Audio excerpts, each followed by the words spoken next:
Good morning बच्चों। आज का पाठ व्याकरण में पत्र लेखन है। तो पहले हमें ये जानना है कि पत्र क्या होता है। तो पत्र ये होता है कि पत्र दो रुधियों को जोड़ने वाला सेतु है। इसके द्वारा हम एक दूसरे के विचारों और समाचारों से परिचित होते हैं। और पत्र ये भी होता है कि इसका व्यवहार दो व्यक्तियों के बीच होता है। इससे हम हमारे विचारों को भाषा के माध्यम से प्रकट करते हैं।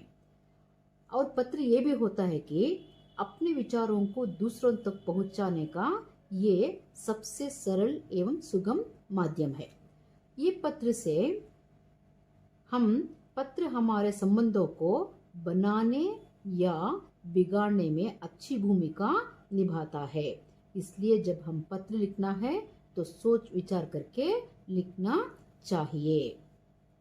तो पत्र के 3 प्रकार होते हैं। ये हैं व्यक्तिवाचक पत्र, व्यावहारिक पत्र और प्रार्थना पत्र।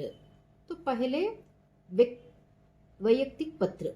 ये पत्र संबंधियों और मित्रों का लिखे जाते हैं। व्यावहारिक पत्र व्यापारियों और क्रेताओं विक्रेताओं के बीच लिखे जाते हैं।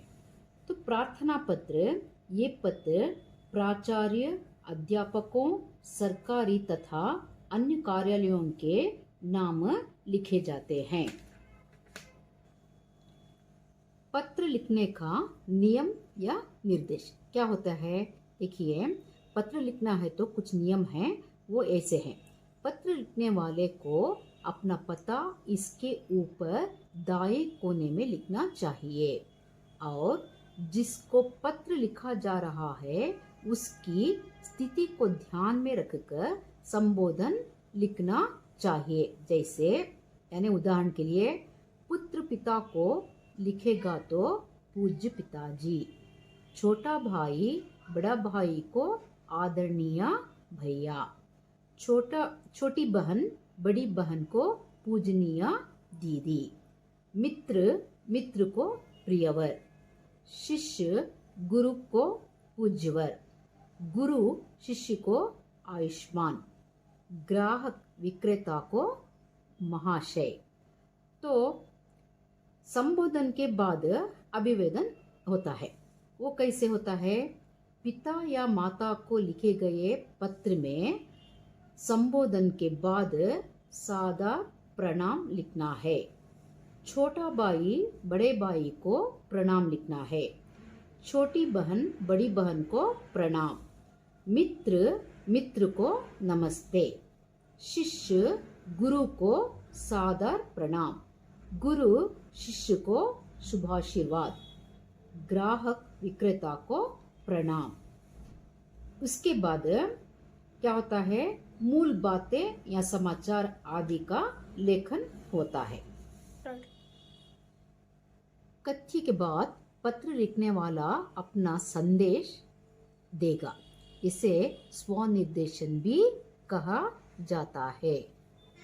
तो जैसे पुत्र पिताजी को आपका पुत्र, आपका प्यारा पुत्र, पुत्र या पुत्री माता को आपका आपकी प्यारा पुत्र प्यारी पुत्री, मित्र को तुम्हारा, शिष्य गुरु को आपका शिष्य, गुरु शिष्य को तुम्हारा शुभाचिंतक, ग्राहक विक्रेता को आपका विश्वासी। तो इसके बाद क्या आता है? स्वनिर्देशन के बाद पत्र लिखने वाले के हस्ताक्षर होते हैं। तो वो क्या करना है? हस्ताक्षर डालता है। पत्र जिसको लिखा जा रहा है उसका पता सही स्थान पर लिखना है। तो ये पत्र के नियम होते हैं। ये है वैयक्तिक पत्र का एक नमूना। यहाँ देखिए, प्रेषक पता पत्र के ऊपर दाएं कोने में लिखा है। उसके बाद संबोधन, उसके बाद अभिनिवेदन। यहाँ है पत्र का कलेवर, ये मूल बात या समाचार यहाँ लिखना पड़ता है। उसके बाद आता है स्वनिर्देशन, उसके बाद हस्ताक्षर। तो ये नेक्स्ट आता है सेवा में। सेवा में जो लिखना है उसके सही जो पता लिखना है वहीं पे लिखना है। ये पत्र लिखने का सही तरीका है। तो ये एक प्रार्थना पत्र का नमूना है, इसमें भी वैसा ही लिखना है। ये पत्र लिखने का सही तरीका है। ठीक है, धन्यवाद।